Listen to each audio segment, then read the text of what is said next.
अब हम डिस्कस करते हैं एंगुलर मोमेंटम ऑपरेटर के बारे में। ठीक है, इसके कम्यूटेशन रिलेशन के बारे में डिस्कस करते हैं। एंगुलर मोमेंटम का जो मोमेंटम के साथ क्या कम्यूटेशन होगा, पोजीशन के साथ क्या कम्यूटेशन होगा, और आपस में इनकी जो कंपोनेंट्स है उनका क्या कम्यूटेशन रिलेशन होगा, उसके बारे में हम डिस्कस करते हैं। एंगुलर मोमेंटम का ये जो चैप्टर है, ये कंप्लीट चैप्टर आएगा एंगुलर मोमेंटम का। ठीक है, नेट जेआरएफ में कंप्लीट एक अलग ही चैप्टर है हमारे पास। ठीक है, वहाँ भी इसको डिस्कस करेंगे अलग से, उसमें काफ़ी डिटेल में आएगा। लैडर ऑपरेटर वगैरह ये सब चीज़ें हैं वो आएगी, एल पॉजिटिव एल नेगेटिव, वो सब चीज़ें हम डिस्कस करेंगे। यहाँ पे बस हम कम्यूटेशन रिलेशन कैलकुलेट करते हैं। ठीक है, तो एंगुलर मोमेंटम को हम लिखते हैं आर क्रॉस पी से। ये इसकी डेफिनेशन, आर पोजिशन है, पी मोमेंटम है। तो इसको हम, इसकी जो कंपोनेंट है उसको लिख सकते हैं हम I J K X Y Z P X P Y P Z. तो एंगुलर मोमेंटम का जो एक्स कंपोनेंट होगा वो होगा Y P Z minus Z P Y, और वाई कंपोनेंट होगा एंगुलर मोमेंटम का हमारे पास जेड पी एक्स। ठीक है, जो वाई कंपोनेंट है हमारे पास, जो ये वाला कंपोनेंट है जे कंपोनेंट, ये होगा हमारे पास Z P X minus X P Z, और जेड कंपोनेंट होगा हमारे पास X P Y minus Y P X. ठीक है, एंगुलर मोमेंटम के तीनों कंपोनेंट है। ठीक है, अब देखो जो टोटल एंगुलर मोमेंटम होगा हमारे पास वो होगा एल एक्स आई कैप प्लस एल वाई जे कैप प्लस एल जेड के कैप। इसको हम लिख सकते हैं, ये तीनों, ये जो कंपोनेंट है इसके, एल एक्स होगा ये हमारे पास, ये Z P Z minus Z P Y. ठीक है, Y P Z minus Z P Y. ठीक है, यहाँ पे हम कम्यूटेशन रिलेशन कैलकुलेट करेंगे एल एक्स का एल वाई के साथ। ठीक है, एल एक्स का एल वाई के साथ कैलकुलेट करेंगे, एल वाई का एल जेड के साथ कैलकुलेट करेंगे, एल जेड का एल एक्स के साथ कैलकुलेट करेंगे। ठीक है, एक्स का एल एक्स के साथ कैलकुलेट करेंगे। ठीक है, पी एक्स का एल एक्स के साथ कैलकुलेट करेंगे। ठीक है, और हम कैलकुलेट करेंगे एल स्क्वायर का एल एक्स के साथ कैलकुलेट करेंगे। ठीक है, और एल स्क्वायर का ऑब्वियसली एल वाई के साथ, एल जेड के साथ। ठीक है, और यहाँ पे जो एल स्क्वायर होगा हमारे पास वो होगा L X square plus L Y square plus L Z square. एक एक करके सभी कैलकुलेट करेंगे। ठीक है, यदि ये कैलकुलेट कर लिए, बाकी हम लिख सकते हैं आराम से, इनके मतलब सिमिलर तरीके से हम लिख सकते हैं। पहले सबसे पहले ये कैलकुलेट करते हैं, L X L Y. L X है हमारे पास Y P Z minus Z P Y. ठीक है, ये हमारे पास एल एक्स एल वाई हमारे पास Z P X minus X P Z. ठीक है, ये हमारे पास रिलेशन, और बाकी हमें एक्स और पी एक्स के कम्यूटेशन रिलेशन हमें पता है। एक्स पी एक्स हमारे पास आयोटा एच क्रॉस है, और एक्स पी वाई हमारे पास जीरो है, और इन जनरल हम ऐसे लिख सकते हैं X I P J I H cross delta I J. ठीक है, और आई की जो आई है, यदि ये आई कंपोनेंट है, ये जे कंपोनेंट है हमारे पास, यदि ये दोनों इक्वल होंगे, इक्वल होने का यहाँ पे मतलब है एक्स पी एक्स की हम बात कर रहे हैं। ठीक है, और वाई पी एक्स ये दोनों इक्वल नहीं होंगे। ठीक है, तो ये जीरो होगा। यदि इक्वल होने का मतलब वाई पी वाई। ठीक है, जेड पी जेड, समझ रहे हो ना बात क्या है। ठीक है, ये नॉन जीरो होंगे क्योंकि ये दोनों इक्वल होंगे, आई और J, I H cross delta I J. ठीक है, सेंस समझो यहाँ पे क्या हो रहा है, मतलब X P X Y P Y और जेड पी जेड है वो नॉन जीरो होंगे, बाकी जीरो होंगे। इनका यूज़ करेंगे हम यहाँ पे। ठीक है, तो यहाँ देखो क्या करेंगे हम, इसको सॉल्व करेंगे, डिस्ट्रीब्यूटिव प्रॉपर्टी यूज़ करो यहाँ पे, वाई पी जेड इसका इसके साथ जेड पी एक्स। ठीक है, वाई पी जेड का जेड पी एक्स के साथ, फिर माइनस वाई पी जेड का एक्स पी जेड के साथ। ठीक है, और माइनस जेड पी वाई का किसके साथ, जेड पी एक्स के साथ, और minus minus plus Z P Y का एक्स पी जेड के साथ। ये रिलेशन है हमारे पास। अब यहाँ पे देखो क्या आएगा हमारे पास, यहाँ डिस्ट्रीब्यूटिव प्रॉपर्टी जब अप्लाई करोगे, जब डिस्ट्रीब्यूटिव प्रॉपर्टी अप्लाई करोगे तो क्या क्या आएगा हमारे पास, देखो क्या यहाँ पे इनमें से कोई रिलेशन बनेगा जो नॉन जीरो है हमारे पास, जो नॉन जीरो है इनमें से कोई रिलेशन बनेगा? नॉन जीरो कौन कौन से हैं? X P X non zero है, Y P Y non zero है, और Z P Z non zero है। जब यहाँ डिस्ट्रीब्यूटिव प्रॉपर्टी अप्लाई करोगे तुम, डिस्ट्रीब्यूटिव प्रॉपर्टी अप्लाई करोगे, क्या इनमें से कोई टर्म होगी, ऐसी टर्म बनेगी कोई हमारे पास? इसको देखो, जैसे वाई पी जेड है और जेड पी एक्स है, इसको हम क्या लिख सकते हैं? पहले यहाँ वो अप्लाई कर लो, Y P Z Z P X लिख दिया, प्लस वाई पी जेड, और इसको लिख दिया हमने पी एक्स जेड लिख दिया। इसको फिर क्या लिख देंगे? वाई जेड पी जेड बाहर ले लिया, वाई बाहर ले लिया, पी जेड जेड, ठीक है। और इन दोनों के मल्टीप्लाई में पी एक्स है, प्लस जेड मल्टीप्लाई में है, वाई बाहर ले लिया, पी जेड पी एक्स, फिर वाई अंदर रख लिया, पी एक्स, और पी जेड बाहर ले लिया, ठीक है। ये है हमारे पास, ये टर्म जीरो है, ये टर्म नॉन जीरो है, ये आयोटा एच क्रॉस है, ये टर्म जीरो है, ये टर्म जीरो है, ठीक है। ये सभी टर्म जीरो है क्योंकि वाई जेड जीरो है, पी जेड का जेड के साथ नॉन जीरो है, पी जेड का पी एक्स के साथ जीरो है, वाई का पी एक्स के साथ जीरो है। तो हम डायरेक्ट भी यहाँ से देखो कौन सा रिलेशन बन रहा है, वाई का जेड के साथ 4 रिलेशन आएंगे ना, क्योंकि 4 टर्म है हमारे पास, तो ये 4 कम्यूटेशन रिलेशन अंदर। तो वाई का जेड के साथ, वाई का पी एक्स के साथ भी जीरो, पी जेड का जेड के साथ नॉन जीरो आएगा, ठीक है। तो एक क्वांटिटी ऐसी होगी जो नॉन जीरो होगी, तो हम इतना करने की ज़रूरत नहीं है, इसको तुम डायरेक्ट लिख सकते हो। डायरेक्ट कैसे लिख सकते हो? देखो, डायरेक्ट ऐसे लिख सकते हो, वाई और पी एक्स को बाहर निकाल लो, वाई को बाहर निकाल लिया, P Z Z P x को बाहर निकाल लिया, ठीक है, क्योंकि जेड और पी जेड में रिलेशन होगा ऑब्वियसली। और यहाँ पे किस किस में रिलेशन, क्या वाई एक्स का है? नहीं है। क्या वाई पी जेड का है? नहीं है। पी जेड का नहीं है, पी जेड एक्स का है? नहीं है। सभी जीरो हो गई क्वांटिटी, तो ये क्वांटिटी ऑलरेडी जीरो हो जाएगी। माइनस जेड जेड का नहीं है, जेड पी एक्स जीरो है, पी वाई जेड जीरो है, P Y P X zero, ये क्वांटिटी भी जीरो होगी। Plus Z X zero, Z P Z exist करता है, जेड पी जेड एग्जिस्ट करता है, पी वाई पी एक्स नहीं है, पी वाई पी जेड नहीं है, तो जेड और पी जेड है, यहाँ पे जेड है और पी जेड है। और बाहर कौन सी क्वांटिटी आएगी? ये एक्स इधर आएगा हमारे पास क्योंकि एक्स आगे है, और पी वाई पीछे, तो पी वाई इधर आएगा हमारे पास। तो ये क्या होगी हमारे पास quantity? Y P Z Z iota H cross P X plus, sorry minus iota H cross आएगा, plus iota H cross X P Y.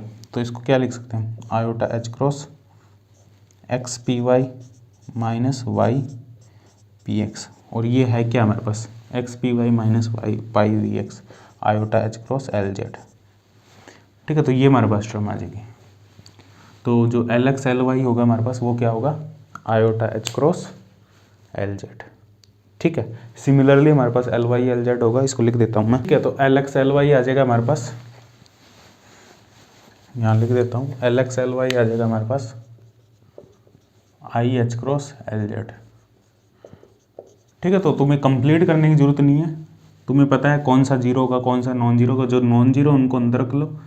यदि इसमें ऐसी 2 क्वांटिटी बन रही है जो नॉन जीरो, तो तुम्हें कंप्लीट करना पड़ेगा, ठीक है। जैसे मान लो हमारे पास कुछ ऐसा आ जाए, हमारे पास Y P Y Z P Y P Y Z P Z, ऐसा कुछ आ जाए हमारे पास, इस टाइप का कुछ आ जाए हमारे पास, ठीक है। तो इसमें तुम्हें कंप्लीट वो डिस्ट्रीब्यूटिव लॉ लगाना पड़ेगा, ठीक है। वैसे भी कर सकते हो इसको, देखो पहले जेड का पी वाई के साथ नहीं होगा रिलेशन, जेड का पी जेड के साथ होगा। जब जेड का पी जेड के साथ लिखोगे तब कौन सी क्वांटिटी बची? वाई और पी वाई बचा, वाई बचा, वाई पीछे बचा है तो वाई को इधर लिखोगे, पी वाई आगे बचा तो पी वाई को इधर लिखो, प्लस जब पी वाई और वाई का करोगे तो कौन सा बचा हमारे पास? जेड पी जेड, ठीक है। इस टाइप से बाकी क्वांटिटी जीरो हो जाएगी। जेड का पी वाई के साथ जीरो हो जाएगा, वाई का पी जेड के साथ 0 हो जाएगा। ठीक है, तो ये दो क्वांटिटी आएगी हमारे पास। इस टाइप से हम इसको सॉल्व करते हैं। ठीक है, तो डायरेक्ट कर सकते हैं हम। कंप्लीट यदि तुम्हें डायरेक्ट नहीं समझ आ रहा तो फिर कंप्लीट करो, लेकिन कंप्लीट करने में टाइम लगता है, इसलिए डायरेक्ट करो तो ज़्यादा अच्छा है, और याद रखो तो ज़्यादा ही अच्छा है। वैसे भी कई बार ऐसे क्वेश्चन आ जाते हैं जो याद नहीं रहते, कुछ अलग सा आ जाता है, तो तुम्हें सॉल्व करना पड़ेगा। एल वाई एल जेड का जब निकालोगे सिमिलर वे से तो iota H cross L X आएगा।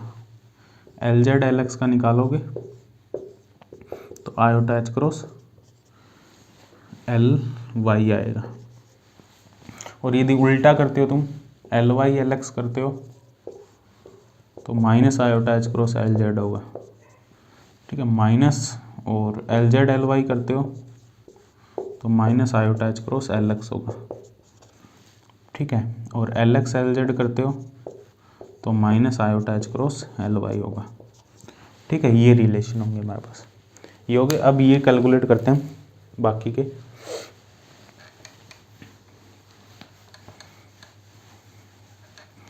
देखो अब हम कैलकुलेट कर लेते हैं पी एक्स एल एक्स का। P X L X, P X L X क्या है हमारे पास, Y P Z minus Z P Y. तो डिस्ट्रीब्यूटिव प्रॉपर्टी यूज़ करो, P X Y P Z minus P X Z P Y. अब देखो P X का Y के साथ कुछ नहीं होगा, पी वाई का पी जेड के साथ भी कुछ नहीं होगा, तो ये क्वांटिटी तो जीरो ही होगी हमारे पास। डिस्ट्रीब्यूटिव लॉ से भी क्वांटिटी जीरो होगी। पी एक्स का जेड के साथ कोई नहीं होगा, पी एक्स का पी वाई के साथ नहीं होगा, तो जीरो, तो ये जीरो आएगा। P X L x zero आएगा हमारे पास। ठीक है, पी एक्स एल वाई क्या आएगा, P X L Y, P X L Y क्या है हमारे पास, Z P X minus X P Z, Z P X minus X P Z. तो P X Z P X, ये quantity तो zero ही हो जाएगी। P X X P Z. ठीक है, तो ये आ जाएगा जीरो माइनस पी एक्स का एक्स के साथ होगा। ठीक है, और पी जेड बाहर आ जाएगा, क्योंकि दूसरी क्वांटिटी तो पी एक्स का एक्स के साथ तो जीरो ही हो जाएगा। तो वो एक्चुअल में यहाँ पे दो टर्म आएगी, एक टर्म तो ऑलरेडी जीरो ही हो जाएगी, क्योंकि पी एक्स का एक्स के साथ तो जीरो ही हो जाएगा। ठीक है, तो ये आएगा हमारे पास, पी एक्स का एक्स के साथ होगा minus iota H cross, minus minus plus हो जाएगा, तो iota H cross P Z. P X L Y is equal to P X का एल वाई के साथ iota H cross P Z. ठीक है, पी एक्स एल वाई। ऐसे ही पी एक्स एल जेड करोगे, पी एक्स एल जेड करोगे तो ये आएगा minus iota H cross P Y. ठीक है, ऐसे तुम वैसे सोल्व कर लेना। सोल्व करने का तरीका तुम्हें पता लग गया कैसे करना है सोल्व। ठीक है, ऐसे ही हम सारी क्वांटिटी है वो सोल्व कर सकते हैं। एक और कैलकुलेट करते हैं, एक्स एल एक्स कैलकुलेट करते हैं। ठीक है, अब तुम्हें सोल्व करना आना चाहिए, और ये सारे तुम सोल्व करोगे। ठीक है, एक्स एल एक्स क्या होगा हमारे पास,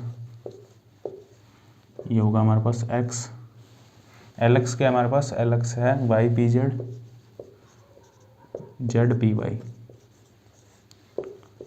तो distributive property X Y P Z minus X Z P Y. तो एक्स वाई का जीरो होगा, एक्स पी जेड जीरो होगा, एक्स जेड का जीरो होगा, ये जीरो होगा, एक्स एल एक्स जीरो होगा, लेकिन एक्स एल वाई जीरो नहीं होगा, और एक्स एल जेड जीरो नहीं होगा। ठीक है, ऐसे ही वाई एल एक्स जीरो नहीं होगा, वाई एल जेड जीरो नहीं होगा, जेड एल एक्स जीरो नहीं होगा, जेड एल वाई जीरो नहीं होगा। तो ये होगा क्या, वो कैलकुलेट करोगे तो। ठीक है, बहुत ईजी है, बहुत ईजी। जो ये क्वेश्चन किए इनसे तो काफ़ी ईजी है। जो इम्पोर्टेंट है वो ये हम सोल्व करते हैं, ये वाला। ठीक है, ये क्या होगा, ये तुम सोल्व करोगे खुद। ठीक है, बहुत ईजी है, एक दो लाइन में हो जाएगा ये। बात करते हैं एल स्क्वायर एल एक्स की। L square L X, L square क्या है हमारे पास, L X square plus L Y square plus L Z square L X. तो L X square L X, L Y square L X L Z square L X, ये तो zero हो जाएगा, same है ऑपरेटर दोनों, L X. ये हो जाएगा हमारे पास, इसको क्या लिख देंगे हम, इसको डिस्ट्रीब्यूटिव प्रॉपर्टी से करेंगे, L Y L X L Z L X. ठीक है, तो ये आएगा हमारे पास L Y L X plus L Y L X, यहाँ एल वाई बाद में आ जाएगा, इसमें एल वाई पहले आ जाएगा, इसमें एल वाई बाद में आ जाएगा। ऐसे ही same L Z L X L Z, इस टाइप से इसको कर लेंगे। तो एल वाई, ये जो एल वाई एल एक्स आएगा हमारे पास, एल एक्स एल वाई हमने कैलकुलेट किया था, एल एक्स एल वाई था हमारे पास iota H cross L Z, iota H cross L Z plus L Y L X था iota H cross L Z L Y. ठीक है, plus L Z L X आएगा हमारे पास, L Z L X iota H cross L Y, और L Z L X आएगा हमारे पास iota H cross L Y L Z. Sorry, यहाँ पे ये माइनस आएगा, एल वाई एल एक्स है ना, L X L Y iota H cross L Z होता है, तो ये माइनस आएगा यहाँ पे, और ये भी माइनस आएगा, तो ये term L Z L Y से ये कैंसिल हो जाएगी, ये टर्म इससे कैंसिल हो जाएगी, तो ये टोटल जीरो हो जाएगा। तो एल स्क्वायर एल एक्स का हमारे पास जो कम्यूटेशन है वो जीरो होगा। ठीक है, ऐसे ही L square L Y zero होगा और L square L Z zero होगा। ठीक है, सिमिलरली हम कह सकते हैं L square L Y zero होगा और एल स्क्वायर एल जेड ये भी जीरो होगा हमारे पास। ठीक है, तो ये कम्यूटेशन है हमारे पास रिलेशन एंगुलर मोमेंटम के। बाकी इसके जो लैडर ऑपरेटर वगैरह जब हम एंगुलर मोमेंटम अलग से चैप्टर पढ़ेंगे उसमें ये सब चीज़ें डिस्कस करेंगे, जो हम लैडर ऑपरेटर वगैरह। ठीक है, और रेडियल कंपोनेंट, स्फेरिकल हार्मोनिक्स, इनका कैसे कैलकुलेट करते हैं। अब हम कैलकुलेट करते हैं हैमिल्टोनियन का कम्यूटेशन विद मोमेंटम। ठीक है, अब कोई भी कम्यूटेशन आ जाए तुम कर सकते हो। ठीक है, अब हम करते हैं हैमिल्टोनियन का कम्यूटेशन विद मोमेंटम। हमारे पास हैमिल्टोनियन है one dimension P X square by 2m plus V X, kinetic energy term plus potential energy term, दोनों एक्स का फंक्शन है हमारे पास। ठीक है, दोनों एक्स का फंक्शन, इसका हमें कम्यूटेशन लेना है मोमेंटम के साथ। तो मोमेंटम के साथ इसका कम्यूटेशन क्या होगा, P X square by 2m plus V X, इसका जो कम्यूटेशन है पी एक्स के साथ। तो ये क्या आएगा, अलग अलग लिख लेते हैं, P X square by 2m P x, इसका कम्यूटेशन ले लिया हमने वी एक्स पी एक्स। ठीक है, दोनों का अलग अलग हमने लीनियरिटी जो प्रॉपर्टी है इसकी यूज़ की हमने। 1/2m तो कॉन्स्टेंट है, ये तो बाहर आ जाएगा। ठीक है, जो कॉन्स्टेंट है वो डायरेक्ट बाहर ले लो यहाँ पे, क्योंकि वो चाहे डिस्ट्रीब्यूटिव प्रॉपर्टी है तो भी बाहर आने वाला है वो, और ये ऑब्वियसली जीरो ही हो जाएगा क्योंकि पी एक्स और पी एक्स है, वी एक्स पी एक्स। ठीक है, ये हमारे पास रिलेशन बनेगा एच पी एक्स का। ठीक है, और यहाँ पे यदि हम वेव फंक्शन लें साई पे अप्लाई करें इसको वेव फंक्शन पे, तो ये क्या आएगा हमारे पास, V X P X minus P X V X psi. तो ये आएगा हमारे पास V X minus iota H cross D by D X psi minus iota H cross D by D X V X psi. ठीक है, तो ये आ जाएगा हमारे पास minus iota H cross V X, ये वी एक्स ब्रैकेट में, ठीक है, एक्स डिपेंडेंट पोटेंशियल है, D by D X psi, और ये हमारे पास जो टर्म है minus iota H cross V X को कॉमन ले लो, पहले वी एक्स बाहर आ जाएगा, D psi by D X, फिर माइनस आयोटा एच क्रॉस, फिर साई बाहर आ जाएगा, D V X by D X. तो ये टर्म इससे कैंसिल हो जाएगी क्योंकि एक बाहर माइनस है, तो ये आ जाएगा हमारे पास माइनस माइनस, ये यहाँ माइनस है, minus minus plus iota H cross और D V X by D X psi. ठीक है, इसको कंपेयर करोगे एच एक्स पी एक्स आएगा हमारे पास iota H cross del V X by del X, ये आएगा हमारे पास रिलेशन। यदि हमारे पास फ्री पार्टिकल है, यदि जो पार्टिकल है फ्री पार्टिकल है तो पोटेंशियल जीरो है, पोटेंशियल यदि जीरो है तो उस केस में एच एस पी एक्स होगा वो जीरो के इक्वल होगा। ठीक है, तो ये हैमिल्टोनियन का होगा हमारे साथ मोमेंटम के साथ कम्यूटेशन रिलेशन। ठीक है, देखो कई बार जो तुम्हें पोटेंशियल गिवन होता है वो पोटेंशियल इस टाइप का गिवन होता है, V X half M harmonic potential omega square X square. कई बार इस टाइप का पोटेंशियल हमें गिवन होता है half M omega square X square. तो यहाँ पे एच पी एक्स क्या आ जाएगा, डायरेक्ट हम बता सकते हैं यहाँ से iota H cross D by D X half M omega square X square. तो इसमें क्या लिख देंगे हम, iota H cross half M omega square into 2x, 2 से 2 कैंसिल हो जाएगा, तो ये आ जाएगा हमारे पास iota H cross M omega square X. ठीक है, iota H cross M omega square X, ये हमारे पास आ जाएगा।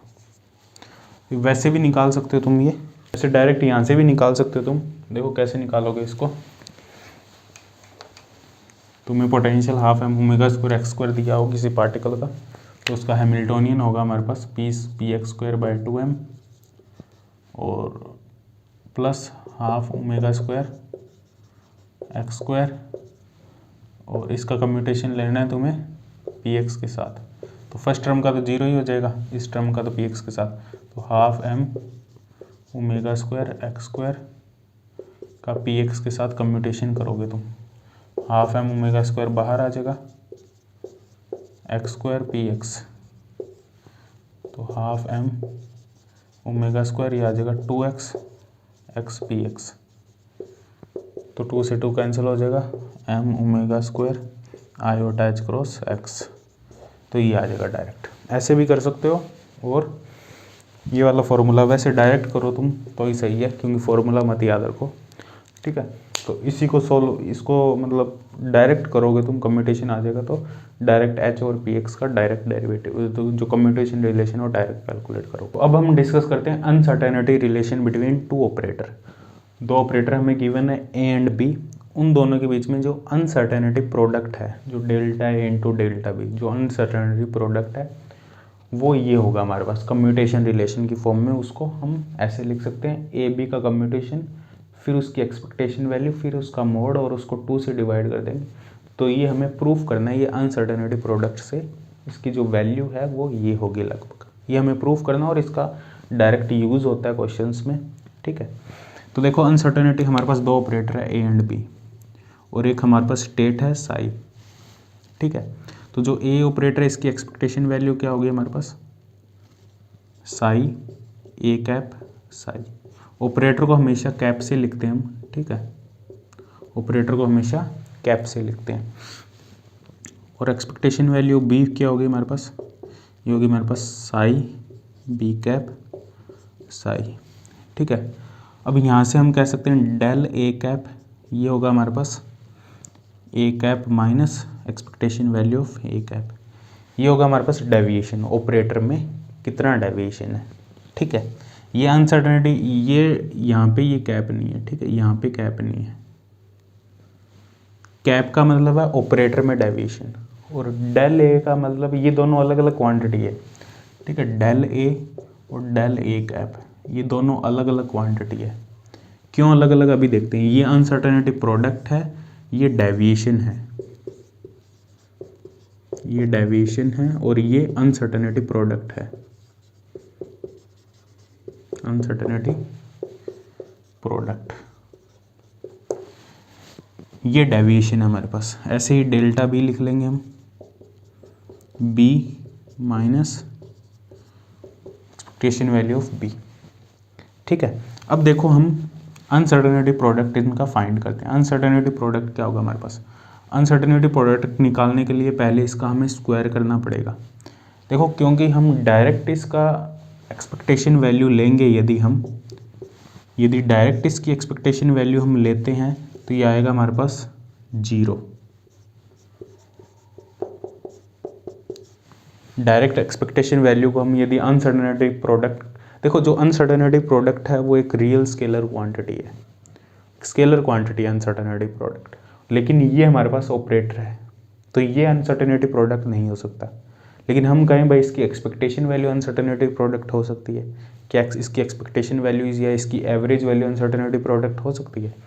यदि हम एवरेज लें तो ये क्वांटिटी 0 आ रही है, तो हम कह सकते हैं भाई इसकी जो एवरेज वैल्यू है वो भी अनसर्टेनिटी प्रोडक्ट नहीं हो सकती। क्यों नहीं हो सकती, ये तुम नहीं यार, जैसे हम आरएमएस वैल्यू का कॉन्सेप्ट लेते हैं ना, सेम वही कॉन्सेप्ट है।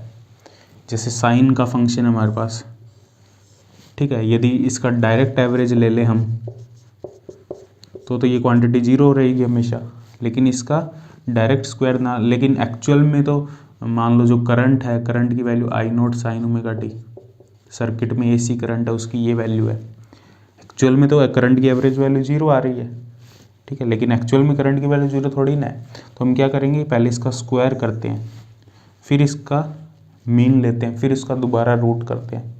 तो उसी टाइप से यहाँ करेंगे हम, सेम आरएमएस वैल्यू जैसे कैलकुलेट करते हैं उसी टाइप से हम अनसर्टेनिटी प्रोडक्ट कैलकुलेट करेंगे। तो हमें क्या करना पड़ेगा, अनसर्टेनिटी प्रोडक्ट कैलकुलेट करने के लिए पहले इसका स्क्वायर करना पड़ेगा, फिर इसका मीन लेंगे हम, फिर उसका रूट लेंगे, ये हमारे पास होगा अनसर्टेनिटी प्रोडक्ट। ये रिलेशन होगा डेल्टा ए कैप और डेल्टा ए में, ठीक है। ऐसे ही डेल्टा बी होगा हमारा, पहले स्क्वायर करो, फिर मीन लो, एक्सपेक्टेशन वैल्यू निकालो, फिर उसका रूट लो, ये हमारे पास होगा अनसर्टेनिटी प्रोडक्ट, ठीक है। अब ये आएगा क्या, पहले स्क्वायर करेंगे, स्क्वायर करेंगे तो क्या आएगा हमारे पास, A cap square minus 2 expectation value of ए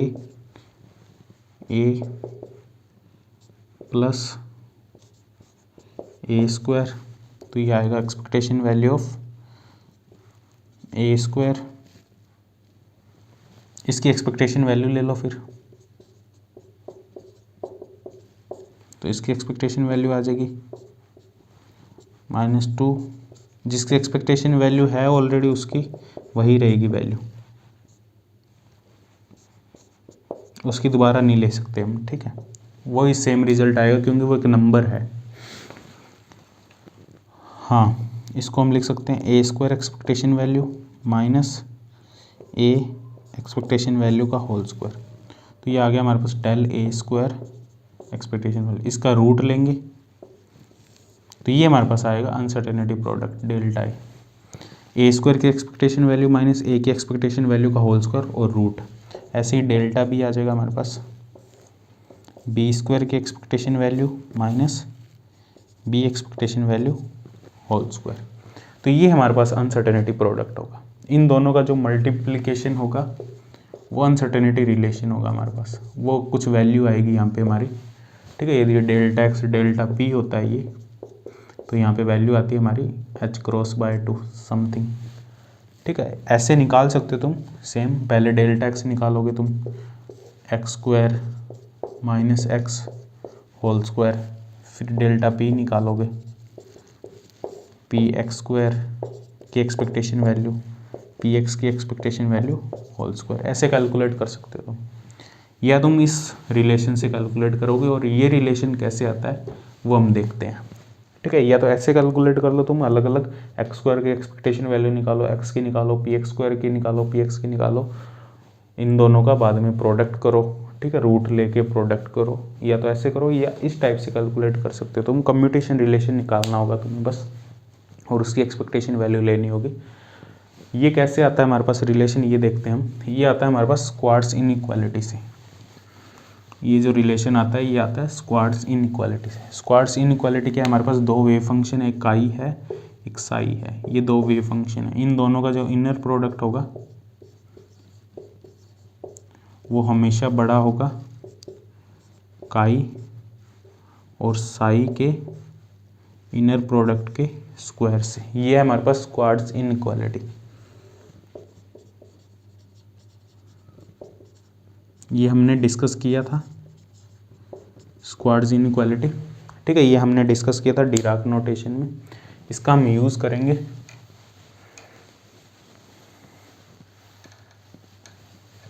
कैसे यूज़ करेंगे इसका, देखो हमारे पास ये डेल्टा ए जो ऑपरेटर है, ये हमारे पास A operator minus expectation value of A, ठीक है। इस पे हम ऑपरेट करवा देते हैं इसको साई पे। जैसे ही साई पे ऑपरेट करवाएंगे, किसी कैट वेक्टर पे एक ऑपरेटर ऑपरेट हो रहा है, तो ये एक अनदर कैट वेक्टर होगा, और उस अनदर कैट वेक्टर को हम ले लेते हैं काई। ऐसे ही हम बी को इस पे ऑपरेट करवा देते हैं डेल बी को।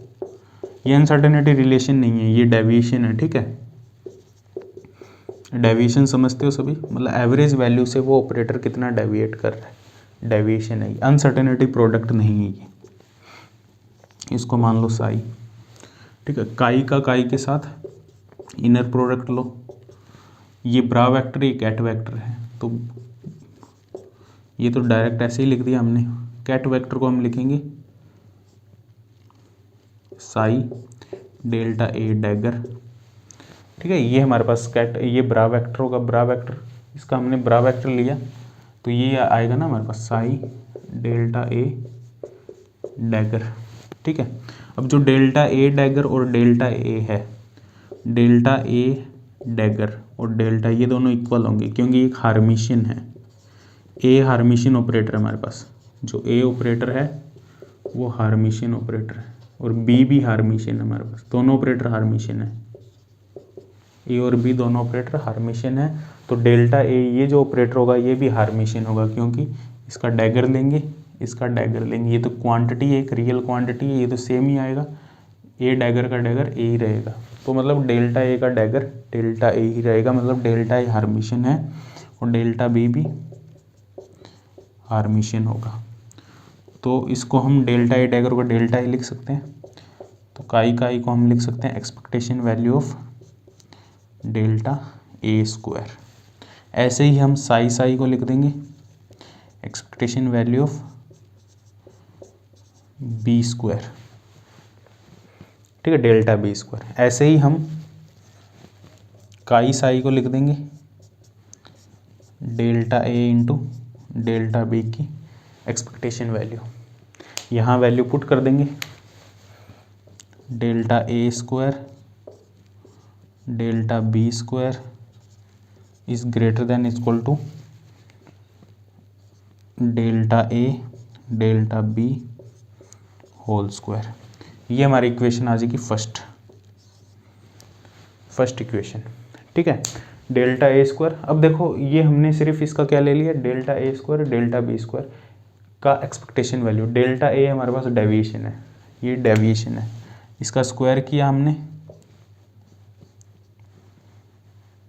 फिर इसका डेल्टा ए का स्क्वायर किया, डेल्टा बी का स्क्वायर किया, इसकी एक्सपेक्टेशन वैल्यू, इसकी expectation value, delta A into delta B की एक्सपेक्टेशन वैल्यू का होल स्क्वायर, ठीक है। अब हम करेंगे यहाँ पे, देखो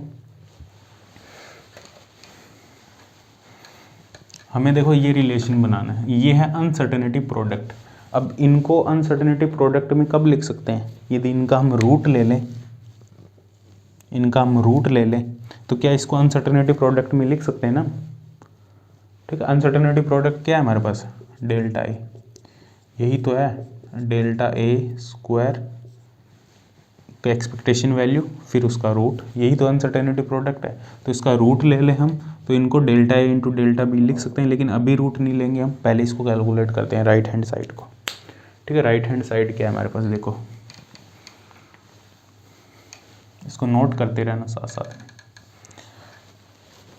देखो हमें ये कैलकुलेट करना है delta A into delta B.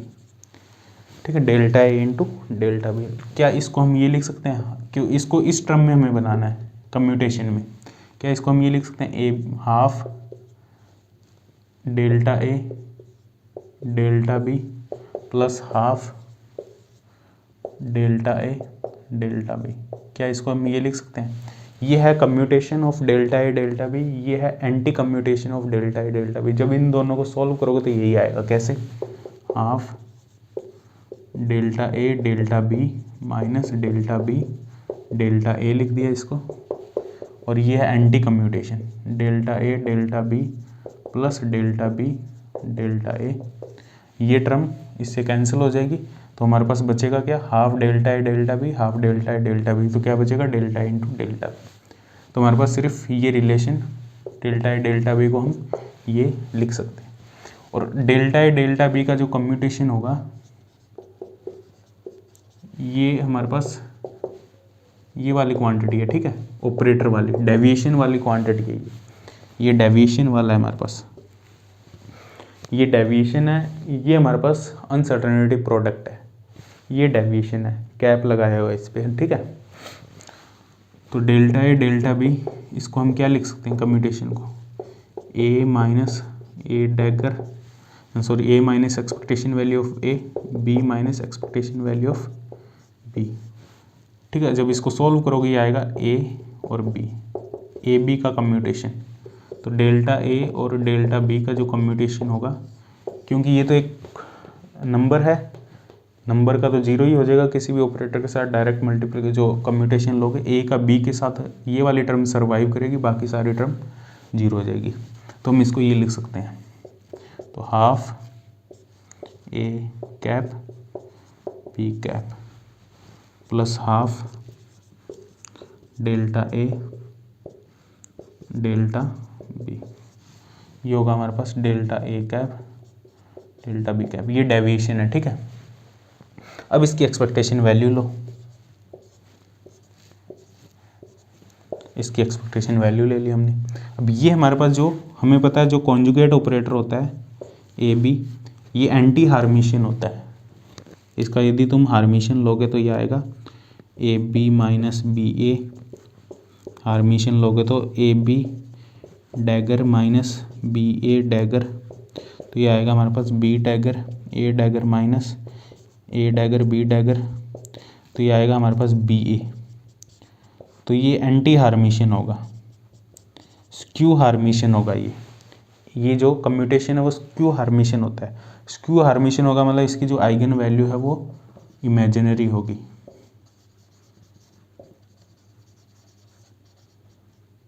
Real eigen values नहीं होगी इसकी आइगन वैल्यूज़ रियल नहीं होगी, लेकिन ये जो क्वांटिटी है एंटी कम्यूटेशन ये हार्मिशियन होता है। ऐसे ही सेम प्रूफ करोगे तुम एंटी कम्यूटेशन को, ठीक है, सेम इसी तरीके से प्रूफ करोगे, एंटी कम्यूटेशन होता है वो हार्मिशियन होता है। ठीक है, ए बी प्लस बी ए, उनका डैगर लोगे तो भी वो प्लस में ही रहेंगे, और फिर जो ए और बी है वो खुद हार्मिशियन है, तो डैगर को हम डायरेक्ट बी ए में इसको ऐसे लिख सकते हैं ना, डैगर को B A minus A B, क्योंकि A dagger equal to A है और B dagger equal to B है हमारे पास। ठीक है, तो इसको ऐसे लिख सकते हैं। सेम हम इसमें करेंगे तो ये हार्मिशियन आएगा हमारे पास, ये कर लेना तुम। ठीक है, ये हार्मिशियन आएगा हमारे पास। अब जब ये हार्मिशियन आएगा हमारे पास तो ये रियल क्वांटिटी है, ये रियल क्वांटिटी है, ये इमेजिनरी क्वांटिटी है, ये रियल क्वांटिटी है, ये इमेजिनरी क्वांटिटी है। इसको एक बार मैं रब कर देता हूँ इस क्वांटिटी को। ठीक है, ये रियल है, ये इमेजिनरी है, पॉजिटिव रियल क्वांटिटी है, पॉजिटिव रियल क्वांटिटी। तो इसको हम क्या लिख सकते हैं, delta A delta B is always greater than equal to, हम ये लिख सकते हैं हाफ ए बी, ये लिख सकते हैं हम इसको। Delta A delta B is always greater than equal to half A B. इसका मोड ले लो, क्योंकि ये पॉजिटिव रियल क्वांटिटी, इसको यदि हम छोड़ दें तो ये जो क्वांटिटी है वो इससे हमेशा बड़ी और इक्वल होगी। इसकी मिनिमम वैल्यू 0 हो सकती है, क्योंकि ये positive real quantity, minimum value 0 हो सकती है, तो ये हमेशा इससे बड़ी या इक्वल होगी। ठीक है, मोड ले लिया हमने दोनों तरफ, स्क्वायर कर दो, ये 1/4 आ जाएगा, ये स्क्वायर हो जाएगा। इन दोनों इक्वेशन को कंपेयर कर लो, इस इक्वेशन को सेकंड मान लो, इन दोनों इक्वेशन को कंपेयर कर लो।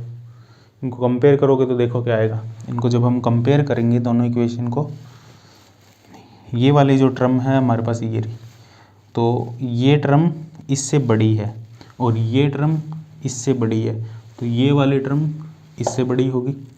तो delta A cap square expectation value, delta B cap square expectation value. ठीक है, और ये बड़ा होगा हमारे पास 1/4 A B expectation value whole square. अब यदि इसका रूट लें हम, इसका रूट लें, अलग अलग रूट ले सकते हैं। इसका रूट आएगा हमारे पास डेल्टा है, इसका रूट आएगा डेल्टा बी, ये अनसर्टेनिटी प्रोडक्ट होगा, ये होगा 1/2, ये आएगा हमारे पास A B commutation expectation value. तो ये हमारे पास रिलेशन आ जाएगा। ठीक है, ये वाला सेम रिलेशन, अनसर्टेनिटी रिलेशन। ठीक है, इसका मोड लेना है हमें यहाँ पे, या इसको इस फॉर्म में भी लिख सकते हो, ऊपर वाली फॉर्म में तुम। ठीक है, यदि रूट ना लगाओ तो ऐसे भी लिख सकते हो इसको तुम। और यहाँ पे जो डेल्टा ए है वो है हमारे पास ए minus A expectation value, A minus ए का एक्सपेक्टेशन वैल्यू। ठीक है, समझ आ रहा है डेल्टा ए और ए कैप में क्या डिफरेंस है।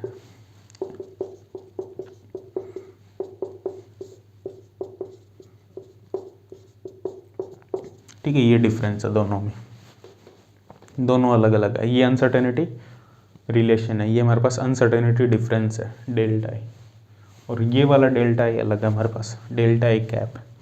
ठीक है, ये डेविएशन है हमारे पास, तो इस टाइप से आ जाएगा। इसका हमें ये जो कम्यूटेशन है इसकी एक्सपेक्टेशन वैल्यू निकालनी है और उसका हमें मोड लेना है। इसको हम ऐसे भी लिख सकते हैं, देखो इसको हम ऐसे भी लिख सकते हैं, A square expectation value minus A expectation value का whole square into B square expectation value minus B expectation value का whole square is always greater than equal to 1/4 A B whole square. ऐसे भी लिख सकते हैं इसको। ठीक है, और रूट की फॉर्म में भी तुम लिख सकते हो, इसके ऊपर रूट लगा लो, इसके ऊपर रूट लगा लो, इसका रूट कर दो, तो ये इस फॉर्म में आ जाएगा हमारे पास। ठीक है, तो ये हमारे पास होगा अनसर्टेनिटी रिलेशन। हम डिस्कस करते हैं फंक्शन ऑफ ए ऑपरेटर। यदि कोई ऑपरेटर वो फंक्शन फॉर्म में हमें गिवन हो तो उसका कम्यूटेशन रिलेशन हम कैसे फाइंड करते हैं। ठीक है, हमारे पास कोई भी ऑपरेटर है, मान लो वो फंक्शन फॉर्म में है, ए ऑपरेटर है,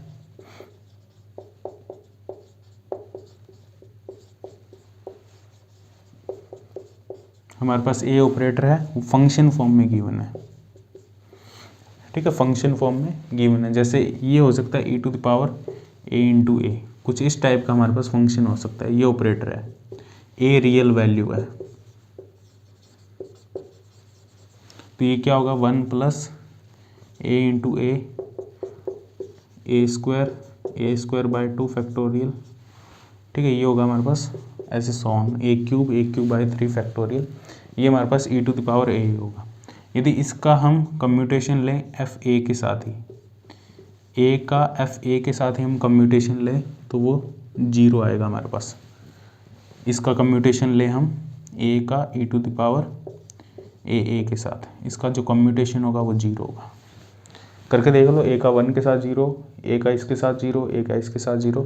यदि कोई और ऑपरेटर हो हमारे पास b, बी का एफ ए के साथ हम कम्यूटेशन लें तो वो 0 भी हो सकता है, नॉन ज़ीरो भी हो सकता है। 0 कब होगा? जब ए और बी आपस में कम्यूट करेंगे। ये पहले भी बताया आई थिंक मैंने। जब ए और बी आपस में कम्यूट करेंगे तब 0 होगा। जब ए और बी आपस में कम्यूट नहीं करेंगे तब ये नॉन ज़ीरो होगा। ठीक है। अब यदि हमारे पास कोई ऑपरेटर वो फंक्शन फॉर्म में हो, ऑपरेटर वो फंक्शन फॉर्म में हो और इसका हमें हार्मिशियन लेना हो, हार्मिशियन कॉन्जुगेट लेना हो इसका,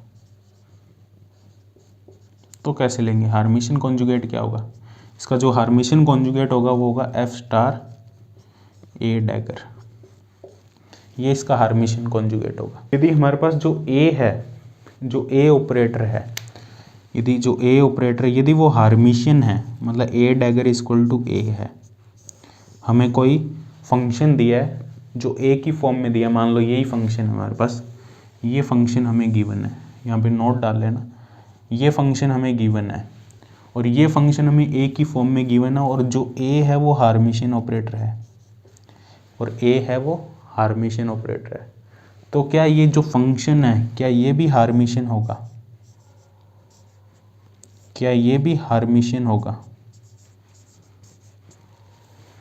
क्या ये भी हार्मिशियन होगा? ये हार्मिशियन हमेशा हार्मिशियन नहीं होगा। ये हार्मिशियन तभी होगा, जो फंक्शन है वो हार्मिशियन कब होगा? जब फंक्शन हमारा रियल हो। जब फंक्शन रियल हो और ए हार्मिशियन है तो जो हमारा फंक्शन है वो भी हार्मिशियन होगा। अब यहाँ पे ये जो फंक्शन है ये रियल फंक्शन है क्योंकि ए की वैल्यू यहाँ पे रियल क्वांटिटी है, तो ये फंक्शन रियल है हमारे पास, तो ये जो फंक्शन है वो भी हमारा हार्मिशियन होगा। तो यहाँ पे कोई हमारे पास 2 फंक्शन है या 3, कुछ एग्जांपल ले लेते हैं। जैसे हमारे पास ये फंक्शन है और आयोटा ए, ये हमारे पास फंक्शन है, क्या ये हार्मिशियन है? इसका हम डैगर लें तो ये क्या आएगा हमारे पास? e⁻- आयोटा या आयोटा स्टार ए डैगर, ये लिख सकते हैं इसको हम। तो ये क्या आएगा? e⁻- आयोटा ए। क्या ये सेम आ रहा है? सेम नहीं आ रहा, मतलब ये जो हार्मिशियन नहीं है, हार्मिशियन, इट इज नॉट एन हार्मिशियन, ये हार्मिशियन नहीं होगा। e⁻आयोटा अल्फा ए, आयोटा अल्फा ए, ठीक है, और अल्फा एक रियल क्वांटिटी है तो भी ये भी हार्मिशियन नहीं होगा क्योंकि इसका डैगर लोगे माइनस आयोटा अल्फा ए, डैगर का ए ही हो जाएगा, तो ये भी हार्मिशियन नहीं होगा। अल्फा ए, अल्फा एक रियल क्वांटिटी है तब ये हार्मिशियन होगा। ठीक है, ऐसे कोई भी फंक्शन हो, यदि वो फंक्शन रियल फंक्शन हो तब हम कह सकते हैं वो हार्मिशियन होगा, अदरवाइज तो हार्मिशियन की किसी फंक्शन के हार्मिशियन की डेफिनेशन है। ठीक है, ये फंक्शन है, इसका यदि हमने हार्मिशियन लिया इस फंक्शन का तो उस फंक्शन का पहले कॉम्प्लेक्स कॉन्जुगेट लेना पड़ेगा और अंदर उस फंक्शन के अंदर ए का हमें डैगर देना पड़ेगा। ए डैगर तो चलो ए के इक्वल हो जाएगा, लेकिन वो फंक्शन है उसका हमें कॉम्प्लेक्स कॉन्जुगेट लेना पड़ेगा। यदि वो सेम आता है, ये वो रियल होगा तभी सेम आएगा, तो हम कह सकते हैं वो हार्मिशियन फंक्शन होगा। अब यहाँ पे हम बात करते हैं प्रोडक्ट ऑफ 2 फंक्शन। ठीक है, ये बहुत इंपॉर्टेंट रिजल्ट है, इसका प्रूफ हम आगे असाइनमेंट में कर लेंगे, लेकिन ये रिजल्ट तुम याद रखना, बहुत इंपॉर्टेंट रिजल्ट है। 2 फंक्शन है हमारे पास, ये एक फंक्शन है, ये दूसरा फंक्शन है, इन दोनों का जो प्रोडक्ट है फंक्शन का वो होगा हमारे पास, इन जनरल तुम्हें देख के लग रहा होगा भाई इनका जो प्रोडक्ट है वो इस हिसाब से होगा, लेकिन एक्चुअल में इनका प्रोडक्ट ये नहीं होगा। इनका जो प्रोडक्ट है e⁻a e⁻b होगा e⁻a plus b into e⁻½ commutation of A and B, ये इनका प्रोडक्ट होगा। या हम कह सकते हैं, या हम ये कह सकते हैं e⁻a plus b plus ½ commutation of A B, ये इनका प्रोडक्ट होगा। ठीक है, ये बहुत इंपॉर्टेंट है, नोट डाल के इसको लिख लो और ये याद रखना। एक रिलेशन ये है हमारे पास e⁻a b e⁻−a, ये जो रिजल्ट होगा हमारे पास, ये होगा हमारे पास b commutation plus 1/2 factorial a A B plus type से हो जाएगा ये हमारे पास, ठीक है। ऐसे हायर ऑर्डर टर्म आ जाएगी। तो ये 2 फॉर्मूले हैं, इनको नोट कर लो अच्छे से, ठीक है, याद रखो तो बहुत अच्छी बात है, ठीक है। प्रूफ हम कर लेंगे इसका नेक्स्ट क्लास में, ठीक है, लेकिन याद रखना बहुत ज़रूरी है इनको, डायरेक्ट क्वेश्चन आता है इस पर, ठीक है।